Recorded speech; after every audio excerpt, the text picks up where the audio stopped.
Hello વિદ્યાર્થી મિત્રો, કેમ છો? મજામાં? આજના લેક્ચરની અંદર આપણે પારિમાણિક વિશ્લેષણ પર આધારિત થોડાક એક્ઝામ્પલની ચર્ચા આપણે કરવી છે। આ લેક્ચરની અંદર આપણે પારિમાણિક વિશ્લેષણ શું છે તેની ચર્ચા આપણે કરી ગયા। આ ઉપરાંત બે ઉપયોગ વિશે પણ ચર્ચા કરી ગયા। પ્રથમ ઉપયોગ જે છે એની અંદર આપણે પારિમાણિક વિશ્લેષણમાં જોયું કે ભાઈ કોઈ ભૌતિક રાશિ હોય તો કોઈ ભૌતિક રાશિના બે જુદી જુદી એકમ પદ્ધતિ લઈ અને તેમની વચ્ચેનો જે સંખ્યાત્મક સંબંધ છે તે સંબંધ આપણે મેળવ્યો, બરાબર। જુદા જુદા ઉદાહરણ લીધા, કાર્ય છે, બળ છે, યંગ મોડ્યુલસ છે, એક દાખલો તમને હોમવર્કમાં પણ આપેલો, બરાબર। અને પછી બીજો જે ઉપયોગ છે એ બીજા ઉપયોગની અંદર આપણે કોઈ પણ ભૌતિક વિજ્ઞાનના જે સમીકરણો છે એ સમીકરણ પારિમાણિક દૃષ્ટિએ સાચા છે કે નહીં તેની યથાર્થતા તપાસી। તો આજે આપણે બીજા ઉપયોગ પર આધારિત થોડાક એક્ઝામ્પલની ચર્ચા કરવી છે। ત્યાર પછી આપણે નેક્સ્ટ લેક્ચરની અંદર ત્રીજા ઉપયોગ વિશે ચર્ચા કરીશું। તો ચાલો મિત્રો, પહેલો દાખલો જોઈએ આપણે। તો રકમમાં ધ્યાન આપો। પહેલો દાખલો શું કહે છે? 1/2 mv² બરાબર mgh પારિમાણિક દૃષ્ટિએ યથાર્થ છે કે નહીં તે તપાસો, બરાબર। કાલે આપણે ભણી ગયા કે બંને બાજુની પદાવલીના જે સમીકરણો છે એ જો સાચા હોય, બંને સમાન હોય, બરાબર, તો આપેલ સમીકરણ સુસંગતતા ધરાવે છે અથવા આપેલ સમીકરણ છે એ પારિમાણિક દૃષ્ટિએ સત્ય છે એવું આપણે કહી શકીએ। તો આપણે એ ચેક કરવાનું છે કે ડાબી બાજુનું જે સમીકરણ છે અને જમણી બાજુનું જે સમીકરણ છે બંને માટે આપણને પારિમાણિક સૂત્ર છે એ સમાન મળે છે કે નહીં એ આપણે ચકાસવું છે। આ ઉપરાંત આપણને એવું કીધું છે કે જ્યાં m એ દળ છે, v એ વેગ છે, g એ ગુરુત્વ પ્રવેગ છે અને h એ ઊંચાઈ છે। મિત્રો, ઊંચાઈ છે લંબાઈમાં લેવામાં આવે, ગુરુત્વ પ્રવેગ છે, બરાબર, એ પૃથ્વીના ગુરુત્વાકર્ષણ બળને કારણે પદાર્થ પર ઉદ્ભવતો પ્રવેગ છે। એટલે જે પ્રવેગનું પારિમાણિક સૂત્ર આપણે લઈએ છીએ તે જ સૂત્ર આપણે અહીં ગુરુત્વ પ્રવેગનું લેવાનું થશે। તો ચાલો પહેલો દાખલો આપણે ગણીએ। તો એક્ઝામ્પલ 8 એનો આન્સર, ચાલો સૌપ્રથમ આપણે ડાબી બાજુ લઈશું LHS। LHS માં મિત્રો કયું સૂત્ર આપ્યું છે? 1/2 mv²। તો કાલે જ આપણે ભણી ગયા કે 1/2 mv² એ ગતિ ઊર્જાનું સૂત્ર છે। તેમાં 1/2 જે છે એ અચળ પદ કહેવાય। અચળ પદ હોય એનું કોઈ પારિમાણિક સૂત્ર મળે નહીં। તો 1/2 નું પારિમાણિક સૂત્ર નહીં મળે। m છે દળ છે, તો દળ માટે આપણે મિત્રો m1 લખીએ છીએ, બરાબર, અને v એટલે વેગ કહેવાય। અને વેગ માટે આપણે જો વાત કરીએ તો વેગનું પારિમાણિક સૂત્ર L1 t-1 અહીં સ્ક્વેર છે એટલે આપણે શું કરશું? સ્ક્વેર કરશું। તો એનું ફાઇનલી સાદુરૂપ આપતા આપણને મળશે m1 L2 t-2। તો આપણને સમીકરણ 1 મળી ગયું, એટલે ડાબી બાજુ આપણે મેળવી। ચાલો હવે RHS ની વાત કરીએ તો રાઈટ હેન્ડ સાઈડ, RHS એટલે રાઈટ હેન્ડ સાઈડ એટલે જમણી બાજુ। જમણી બાજુનું પદ શું છે? mgh। તો m એટલે દળ, g એટલે ગુરુત્વ પ્રવેગ, h એટલે ઊંચાઈ। ઊંચાઈ શેમાં મુકાય? લંબાઈમાં મુકાય। તો m એટલે આપણે અહીં દળ માટે m1 લેશું, દળનું પરિમાણ 1, g એટલે ગુરુત્વ પ્રવેગ, ગુરુત્વ પ્રવેગ એટલે m0 L1 t-2। m0 લખવાની જરૂર નથી, કોઈ પણની 0 ઘાત એટલે 1 કહેવાય, બરાબર। ઊંચાઈ h, h માટે આપણે શું લખશું? L1। ફાઇનલી સાદુરૂપ આપી દઉં તો આ બની જશે m1 L1 ને L1 કેટલા થશે? L2। ઘાતાંકનો શું થાય મિત્રો? સરવાળો થાય, પાયો સમાન ઘાતાંકનો સરવાળો t-2, બરાબર। તો અહીં જે સમીકરણ મળ્યું, સમીકરણ 2, તો તમે જોઈ શકો કે સમીકરણ 1 અને 2 કેવા છે? સમાન છે, બરાબર। તો આપણે શું લખી શકાય? LHS = RHS એટલે 1/2 mv² બરાબર mgh. તમે ભવિષ્યમાં ભણશો ત્યારે આ જે સૂત્ર છે એ ગતિ ઉર્જાનું છે, આ જે સૂત્ર છે એ સ્થિતિ ઉર્જાનું છે, બરાબર. તો બંને સૂત્ર ઉર્જાના જે સૂત્ર છે તો બંનેનું પારિમાણિક સૂત્ર કેવું રહેશે? સમાન રહેશે. તો આ પારિમાણિક દ્રષ્ટિએ કેવું છે? પારિમાણિક દ્રષ્ટિએ યથાર્થ છે અથવા સાચું છે તેમ તમે કહી શકો છો. તો આ થઈ ગયો દાખલા નંબર 1. હવે આપણે વાત કરીએ દાખલા નંબર 2. તો એક્ઝામ્પલ 2 એના આન્સરની આપણે ચર્ચા કરીએ. તો એક્ઝામ્પલ 2 માં ધ્યાન આપો મિત્રો. નીચેનામાંથી કયા સૂત્રો પારિમાણિક દ્રષ્ટિએ ગતિ ઉર્જા માટે સાચા નથી અથવા ખોટા છે? તો અહીંયા 5 સૂત્ર આપણને આપી દીધા છે ગતિ ઉર્જાને 1 2 3 4 અને 5. આપણે 5 સૂત્ર ચેક કરવાના છે, બરાબર. અને સાચા કયા છે અને ખોટા કયા છે એ આપણે માહિતી આની અંદર આપવાની છે. એનસીઈઆરટી ના એક્ઝામ્પલ છે. બાકીના જે એક્ઝામ્પલ છે એ નીટ આધારિત, બરાબર, નીટ અને જેડબલઈ માટે આધારિત એક્ઝામ્પલ છે. તો આપણે વાત કરીએ તો દાખલા નંબર 2 ની અંદર પહેલું k બરાબર m² v નો ઘન. તો પહેલું આપણે લઈ લઈએ a ની ગણતરી કરીએ તો સૂત્ર છે k બરાબર m² v નો ઘન.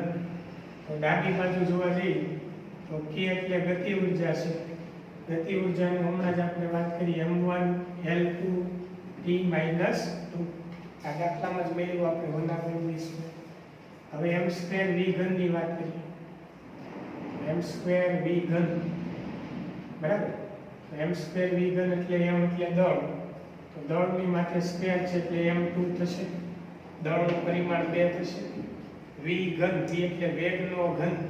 ચાલો, વેગનું પારિમાણિક સૂત્ર l1 t - 1 એનો કરવાનો ઘન કરવાનો.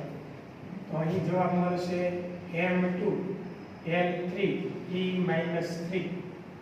3 અહીંયા ગુણાઈ જશે બે સાથે, બરાબર. તો અહીં તમે જોઈ શકો કે LHS ને RHS સમાન નથી, બરાબર. તેથી અહીંયા લખી શકાય કે પારિમાણિક દ્રષ્ટિએ યથાર્થ નથી અથવા આ સૂત્ર કેવું છે? ખોટું છે. આ સૂત્ર સાચું નથી એમ આપણે કહી છે, બરાબર.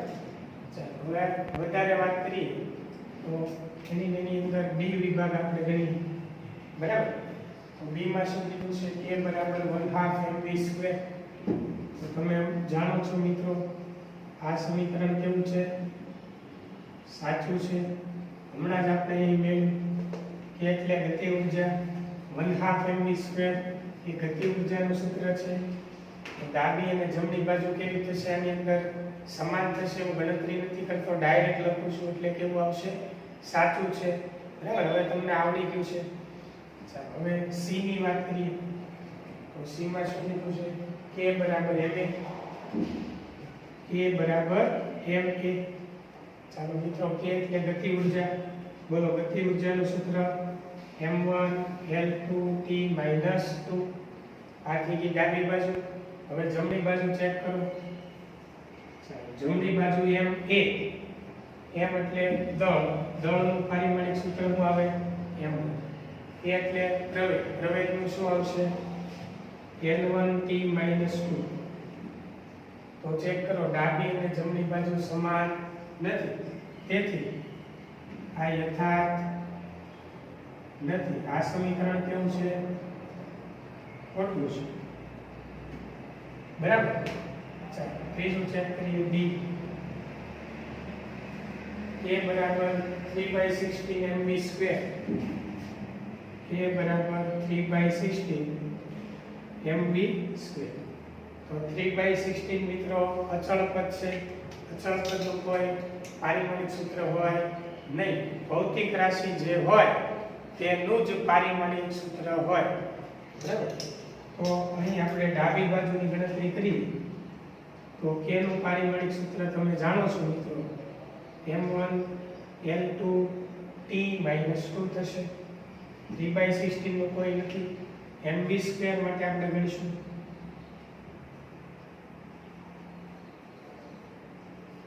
mv સ્ક્વેર માં m એટલે m1 v નો સ્ક્વેર એટલે l1t - 1 એનો શું થશે સ્ક્વેર કે વેગનું પારિમાણિક સૂત્ર એનો સ્ક્વેર કરવો finally answer m1 l2 t - 2 બરાબર તો આપેલ સમીકરણ પારિમાણિક દ્રષ્ટિએ કેવું છે યથાર્થ છે આ યથાર્થ છે પરંતુ ગતિ ઊર્જાનું સૂત્ર નથી આપણે જાણીએ છીએ ગતિ ઊર્જાનું સૂત્ર શું છે 1/2 mv સ્ક્વેર છે પણ આ સૂત્ર એનું નથી બરાબર યથાર્થ છે ડાબી જમણી બાજુ સમાન મળે પણ ફિઝિક્સની ભાષામાં mv સ્ક્વેરના અડધા મૂલ્યને ગતિ ઊર્જા કહેવાય છે જે તમે આગળ ઉપર અભ્યાસ કરીશો તો અહીં 3/16 હોવાથી આ ગતિ ઊર્જાનું સૂત્ર નથી બરાબર ચાલો પાછું ચેક કરીએ a બરાબર 1/2 mv સ્ક્વેર છે પણ પ્લસ a ને તમે કરો તો ગતિ ઊર્જાનું સૂત્ર નથી અહીં આપણે ડાયરેક્ટ લખી નાખીએ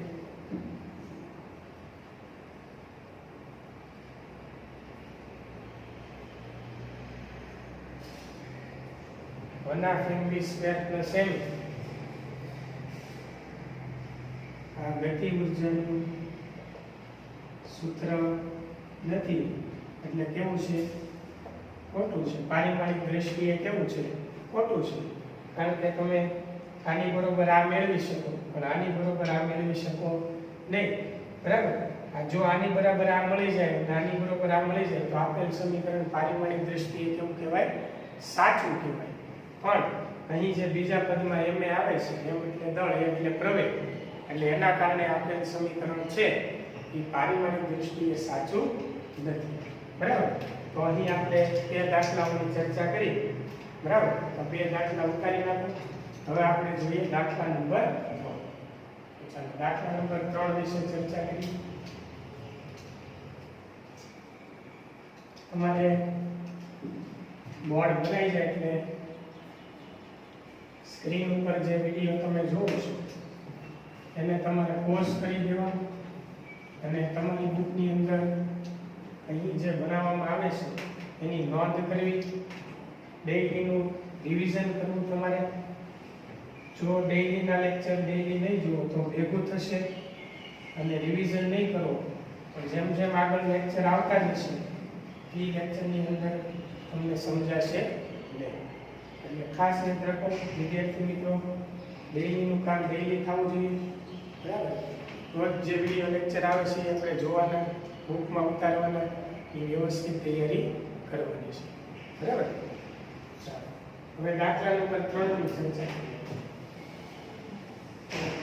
એક્ઝામ્પલ 3 એના આન્સર વિશે આપણે ચર્ચા કરીએ તો એક્ઝામ્પલ 3 ની અંદર મિત્રો રકમમાં ધ્યાન આપો સાદા લોલક માટે આવર્તકાળનું તમને એક સૂત્ર આપી દીધું છે E = 2π/L/G જે તમે ભવિષ્યમાં તારવો છો બરાબર તો આ યથાર્થ છે કે નહીં આપણે તપાસવું છે કે જ્યાં T એટલે આવર્તકાળ કહેવાય 2π અચળાંક છે L એટલે દોરીની લંબાઈ કહેવાય G એટલે શું કહેવાય ગુરુત્વ પ્રવેગ કહેવાય તો આ દાખલો આપણે છે તો ચાલો T = 2π √L/G સાદા લોલકના આવર્તકાળ છે તો તમને પ્રશ્ન થાય કે સાહેબ આવર્તકાળ એટલે શું તો આવર્તકાળ એટલે શું તો કે એક પરિભ્રમણ પૂર્ણ કરવા લાગતા સમયને શું કહેવાય એક આવર્તકાળ જેટલો સમય કહેવાય એક આવર્તકાળ કહેવાય તો આવર્તકાળ એટલે એક પ્રકારનો સમય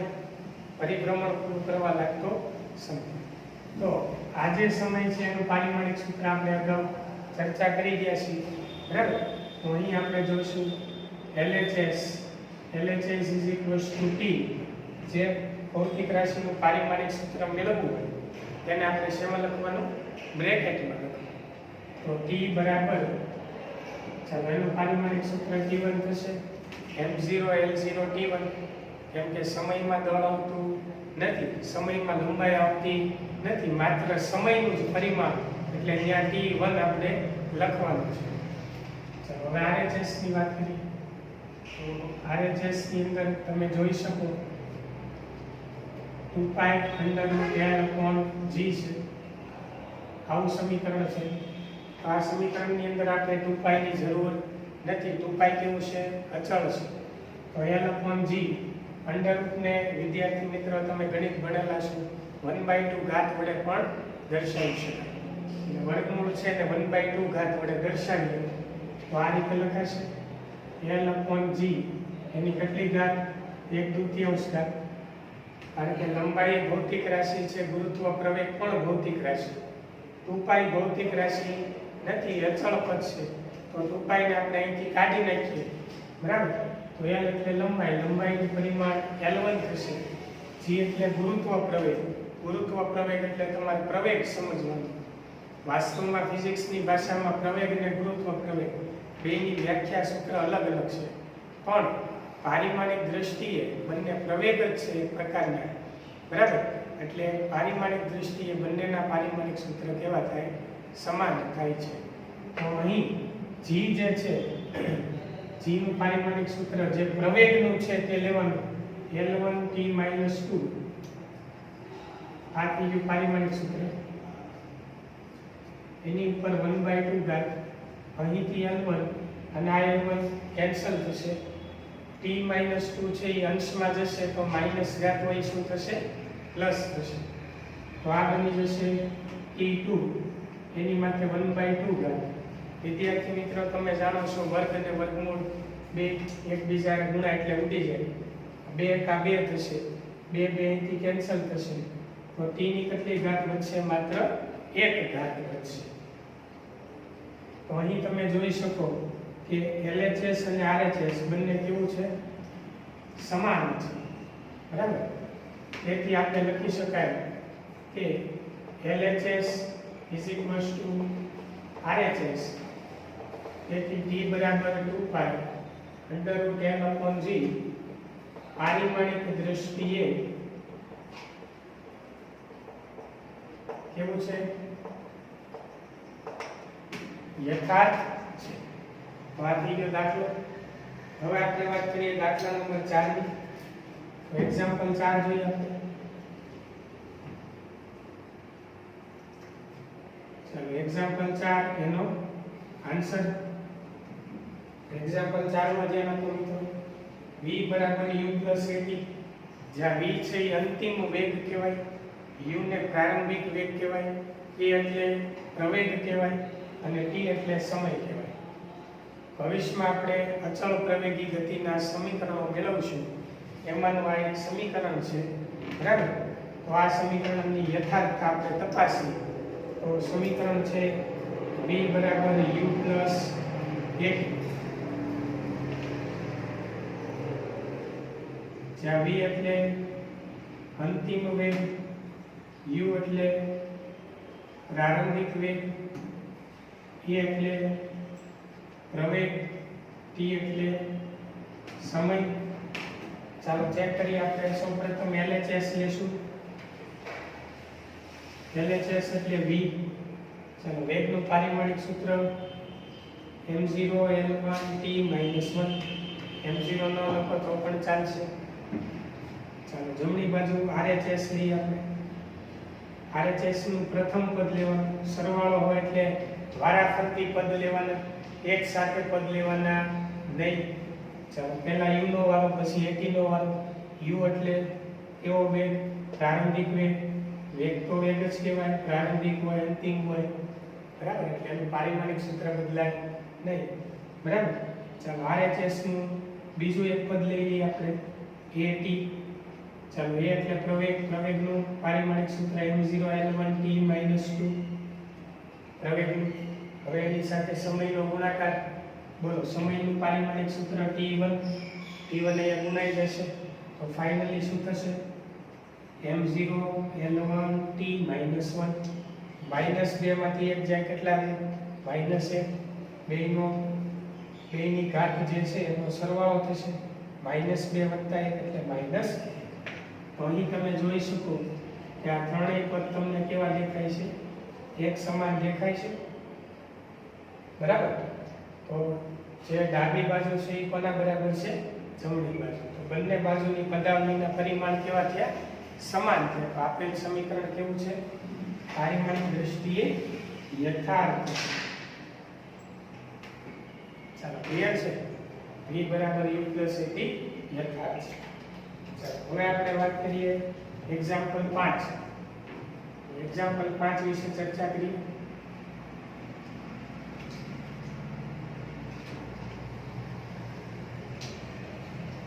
ચાલો મિત્રો, એક્ઝામ્પલ 5 ની અંદર આપણને શું આપેલું છે કે કોઈ કણે t સમયમાં કાપેલું અંતર x બરાબર a plus bt plus ct square plus dt cube છે, તો b c અને d ના પરિમાણ શોધો. એટલે b c અને d એના આપણે પારિમાણિક સૂત્ર ગણવાના છે. તો મિત્રો યાદ રાખો કે આવો કોઈ પણ પ્રકારનો દાખલો હોય એમાં આપણે ઉતાવળ નથી કરવાની. અત્યાર સુધી આપણે યથાર્થતા તપાસતા હતા. હવે આ દાખલો અલગ છે. આ દાખલાની અંદર આપણે a b c અને d આવા જે અચળાંકો છે તે અચળાંકોના આપણે મૂલ્ય મેળવવાના છે, બરાબર? યથાર્થતા તપાસવાની નથી. એટલે ખાસ યાદ રાખો, આ યથાર્થતાનો જ એક દાખલો છે. તો આપણે પહેલા એને x સાથે સરખાવવાનું, પછી bt ને x સાથે સરખાવવાનું, પછી ct સ્ક્વેર ને x સાથે સરખાવવાનું, લાસ્ટમાં dt ક્યુબ ને x સાથે સરખાવવાનું. એ જ્યાં x છે એ અંતર છે. તો અંતરનું જે પારિમાણિક સૂત્ર મળે એને આપણે આ બધા જ સમીકરણ સાથે વારાફરતી બરાબર લેતું જવાનું, સમીકરણો બરાબર લેતા જવાનું. કે a b c અને d એના આપણને પારિમાણિક સૂત્ર, એના પરિમાણ શું છે એનો આઈડિયા આવી જશે. ચાલો આપણે સૌપ્રથમ સૂત્ર ધ્યાનમાં લઈએ. એક્ઝામ્પલ નંબર 5 એનો આન્સર, અંતરનું સૂત્ર x a plus bt plus ct square plus dt ઘન. તો આપણે પારિમાણિક સૂત્ર કોના ગણવા છે? a b c અને d. અહીં એની વાત નથી કરી પણ તો એનું ગણી લઈએ. તો વારાફરતી સરખાવતા x ને a સાથે સરખાવો. તો સૌથી પહેલા ડાબી બાજુનું જે પદ છે x, બરાબર? એ x નું આપણે પારિમાણિક સૂત્ર મેળવીએ. x એટલે અંતર. મિત્રો અંતરનું પારિમાણિક સૂત્ર શું થાય? L1. તો અહીં આપણે x નું પારિમાણિક સૂત્ર લેશું L1. ચાલો, હવે x ને કોની સાથે સરખાવવાનો? a સાથે. તો એનું પારિમાણિક સૂત્ર મળશે. તો એને બ્રેકેટમાં લેવાનું, એને કોની સાથે સરખાવવાનું? x સાથે. તો x નું પારિમાણિક સૂત્ર શું છે? L1. તો એનું પારિમાણિક સૂત્ર પણ શું થાય? L1 થાય. આને કહેવાય પારિમાણિક દ્રષ્ટિએ યથાર્થતા તપાસી જે તે રાશિ છે, બરાબર, જે તે અચળાંકો છે તેના મૂલ્ય શોધવા. આ રીતે આપણે મૂલ્ય શોધી શકીએ. x નું જે પરિમાણ છે L1 એ આપણે અહીંયા મૂકી દીધું, બરોબર, અને એને આપણે બ્રેકેટમાં મૂકી દીધું. ચાલો, હવે હું તમને એમ કહું કે મારે b નું પરિમાણ જોવે છે. તો હવે આપણે શું કરશું? તો કે bt ને આપણે કોના પરિમાણ સાથે સરખાવવાના? x ના પરિમાણ સાથે. તો bt ને આપણે x નું પરિમાણ શું છે? L1. તો bt ને આપણે L1 સાથે સરખાવીશું. બધાને L1 સાથે સરખાવવાનું. એટલે આ bt બરાબર L1. શા માટે L1? કે bt કોના બરાબર છે? x બરાબર. તો બંને બાજુની પદાવલીને આપણે શું કરવાનું? સરખાવવાનું. ચાલો, આમાંથી b નું પારિમાણિક સૂત્ર મળી જશે. b નું પારિમાણિક સૂત્ર લેવું હોય તો t ક્યાં આવશે? નીચે. વાત છે L1 એના છેદમાં t નું પરિમાણ. બોલો, t નું પરિમાણ શું થાય? t1. સ્મોલ t એટલે સમય.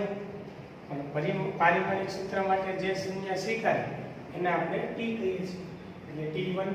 તો L1 by t1 એટલે આ થશે L1 t minus. ચાલો મિત્રો, b નું પરિમાણ તમને શું મળ્યું? L1 t minus. ચાલો, હવે આવડશે બધાને આગળ. તો હવે ct સ્ક્વેરને આપણે કોની સાથે સરખાવવાનું? x ના પરિમાણ સાથે. તો ct સ્ક્વેર બરાબર x નું પરિમાણ શું છે? L1. તો હવે પાછું ct સ્ક્વેર ને L1 સાથે સરખાવો. તો આ ct સ્ક્વેર અને L1 સાથે સરખાવીએ. ચાલો t સ્ક્વેર ને નીચે લઈએ છેદમાં c ને સૂત્રનો કરતા કરો. તો આ c એટલે L1 ના છેદમાં શું થશે? t નો સ્ક્વેર એટલે અહીં સમયનું પરિમાણ 2 છે t સ્ક્વેર. બરાબર. તો જવાબ આવશે L1t માઈનસ. ચાલો તો આપણને જે પૂછ્યું છે કે c નું પરિમાણ શોધો, તો c નું પરિમાણ શું થશે મિત્રો? L1t માઈનસ 2 થશે. ચાલો next dt cube. dt cube ને આપણે કોની સાથે સરખાવવાનું? L1 સાથે. શા માટે L1 સાથે? કારણ કે આ દરેક પદ છે એ કોના બરાબર છે? x ની બરાબર. એટલે x નો જે પરિમાણ હોય એને બધાને સરખાવો. તો આ થશે d t ઘન ક્યાં આવશે? નીચે આવશે. જેમાં નીચે આવ્યું જેમાં નીચે આવ્યું આ નીચે આવશે. બરાબર. છેદમાં તો આ થશે L1 ના છેદમાં t નો ઘન. આ ભૌતિક રાશિ સમય છે એનું પારિમાણિક સૂત્ર ડાયરેક્ટ માં લખ્યું છે એટલે t ઘન લખ્યું છે. તમને એમ થશે કે અહીં સ્મોલ માં છે ને અહીં કેપિટલ માં છે. તો આ જે સ્મોલ માં છે એ સમય છે અને એનું પારિમાણિક સૂત્ર t ઘન છે. બરાબર. તો અહીં થશે L1t માઈનસ 3. તો આ રીતે આપણે પારિમાણિક દ્રષ્ટિએ જે તે સમીકરણો છે તેની યથાર્થતા તપાસી જે તે ભૌતિક રાશિના પારિમાણિક સૂત્ર છે તેને આપણે મેળવી શકીએ છીએ. તો હવે આપણે એક્ઝામ્પલ 6 વિશે ચર્ચા કરીએ. એક્ઝામ્પલ 6 ની અંદર વાત કરેલી છે કે ઉપવલય ગતિપથ પર ગતિ કરતા એક કણની ગતિ ઊર્જા જે k બરાબર આલ્ફા s સ્ક્વેર આપેલી છે, જ્યાં s એ અંતર છે, તો આલ્ફાના પરિમાણ શોધો. તો આપણે આલ્ફાના પરિમાણ વિશે ચર્ચા કરવાની છે. એક ઉપવલય જેવો માર્ગ છે. ઉપવલય. બરાબર. આ જે ઉપવલય છે ઉપવલય ગતિપથ પર ગતિ કરતો એક કણ છે, એની ગતિ ઊર્જાનું સૂત્ર આપણને અહીં આપેલું છે. તો એક્ઝામ્પલ 6 ની ચર્ચા કરીએ તો ગતિ ઊર્જા k બરાબર આલ્ફા s નો સ્ક્વેર, જ્યાં s એટલે અંતર છે, તો આલ્ફાનું પારિમાણિક સૂત્ર પૂછેલું છે. તો અહીંથી આલ્ફાને સૂત્રનો કરતા કરો. તો ચાલો મિત્રો s સ્ક્વેર ક્યાં જશે? k ના છેદમાં જશે. તો અહીં k ના છેદમાં શું થશે? s square. k એટલે ગતિ ઊર્જા. બોલો ગતિ ઊર્જાનું પારિમાણિક સૂત્ર શું થાય? m1l2 t minus 2 s square. s એટલે અંતર. અંતરનું પારિમાણિક સૂત્ર આપણે શું લઈએ છીએ? l2. બરાબર ને? લઈએ છીએ l1 પણ અહીં સ્ક્વેર છે એટલે શું લેશું? l2 થશે. તો l2 કેન્સલ થશે. તો m1 l0 t માઈનસ 2 થશે. તો આ થઈ ગયું આલ્ફાનું પરિમાણ. બરાબર. તો આ રીતે તમે કોઈ પણ સમીકરણોના પારિમાણિક સૂત્ર તમે મેળવી શકો. ચાલો હોમવર્કમાં આપું છું તમને. પહેલું સમીકરણ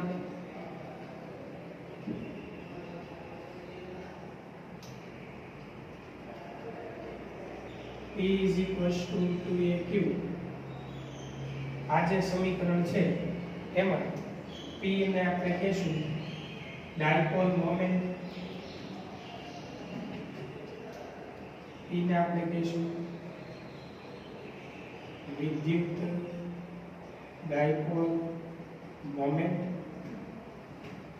જ્યાં 2a છે એ અંતર છે અને q એટલે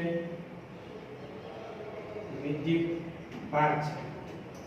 બરાબર. તો અહીં તમને મેં પૂછેલું છે કે ભાઈ p નું પારિમાણિક સૂત્ર કેટલું થશે. તો આ જે રકમ છે એની અંદર તમારે p નું પારિમાણિક સૂત્ર ગણવાનું છે. તો p નું પારિમાણિક સૂત્ર ગણો.